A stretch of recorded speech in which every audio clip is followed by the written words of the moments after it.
Vivre avec cette épée de Damoclès, Michael Goldman pas toujours serein avec ses filles, la Star Academy en cause. La nouvelle saison de la Star Academy commence le samedi 12 octobre prochain, et les fans n'en peuvent plus d'attendre. Le directeur, Michael Goldman, en profite de son côté pour répondre aux questions des journalistes, et a même parlé de ses filles. C'est le rendez-vous à ne pas manquer sur TF1. Le samedi 12 octobre prochain, la première chaîne française diffusera le tout premier prime de la nouvelle promotion de la Star Academy.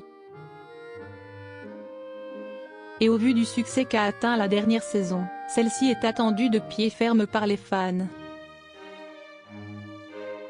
Il faut dire que les élèves de la saison précédente ont su envoûter le public avec leur personnalité, leur bienveillance, leurs petits défauts, leur esprit de famille, leur talent.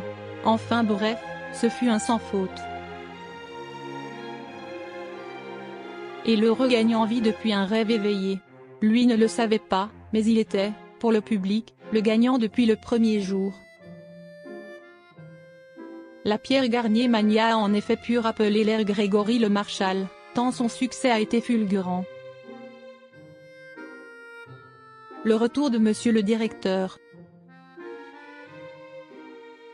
Chaque saison, les rumeurs concernant le corps professoral vont bon train. Et si certaines disaient que le directeur allait changer, les fans ont été heureux d'apprendre que ce n'était finalement pas le cas, et que Michael Goldman restait bien aux commandes. Il a ainsi de nouveau dû se plier au jeu de la promotion de la nouvelle saison, et répondre à quelques questions. Ce fut le cas dans les colonnes de nos confrères de Télé 7 jours, qui lui ont demandé confirmation au sujet d'une information sur ses filles.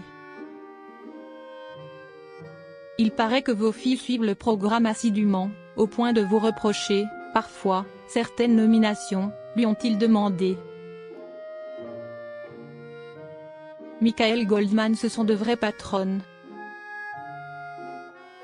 Le directeur, qui n'est pourtant pas habitué à parler de sa vie familiale, a répondu à ce propos: « Ah, ça, c'est sûr.